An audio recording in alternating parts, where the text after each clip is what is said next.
صدر مملکت آصف علی زرداری نے وفاقی وزیر داخلہ محسن نقوی سے ٹیلی فون پر رابطہ کیا۔ ذرائع کے مطابق گفتگو میں سندھ اور پنجاب حکومتوں کے درمیان حالیہ کشیدگی کے معاملے پر تبادلہ خیال کیا گیا۔ صدر آصف زرداری نے وزیر داخلہ کو فوری طور پر کراچی طلب کر لیا تاکہ صورتحال کا جائزہ لے کر تناؤ کو کم کرنے کے لیے اقدامات پر مشاورت کی جا سکے۔ ذرائع کے مطابق صدر زرداری نے وفاقی اور صوبائی سطح پر معاملات کو افہام و تفہیم سے حل کرنے پر زور دیا۔ حالیہ دنوں میں پنجاب اور سندھ کی حکومتوں کے درمیان کشیدگی اس وقت شدت اختیار کر گئی جب بیانات کی لڑائی نے سیاسی اختلافات کو کھلے مناقشے میں بدل دیا۔ ابتدا میں معاملہ دونوں صوبوں کی کارکردگی کے تقابلی بیانات تک محدود تھا، تاہم اب یہ تنازع وفاقی سطح تک پہنچ گیا ہے۔ نون لیگ اور پیپلز پارٹی کے درمیان سیاسی کشیدگی میں مسلسل اضافہ ہو رہا ہے اور اتوار کے روز یہ معاملہ ایک نئے درجے میں داخل ہو گیا جب سندھ کے سینئر وزیر شرجیل انعام میمن نے ایک پریس کانفرنس کے دوران الزام عائد کیا کہ پنجاب کی وزیر اعلیٰ مریم نواز وفاقی حکومت کو غیر مستحکم کرنے کی کوشش کر رہی ہیں تاکہ اپنے چچا وزیر اعظم شہباز شریف پر دباؤ کو بڑھایا جا سکے۔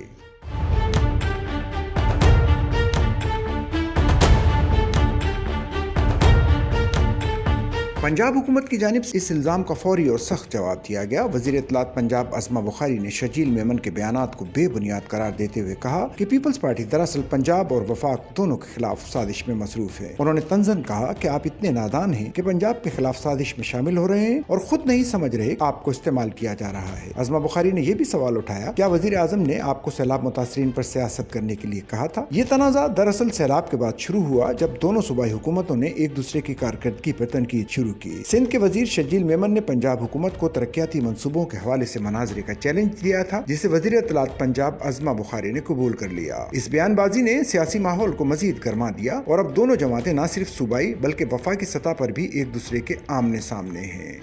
سچل نیوز نیٹ ورک کی ویڈیوز میں خوش آمدید۔ ناظرین، ویڈیو سے متعلق اپنی قیمتی رائے کا اظہار کمنٹ باکس میں ضرور کریں اور چینل کو سبسکرائب کریں۔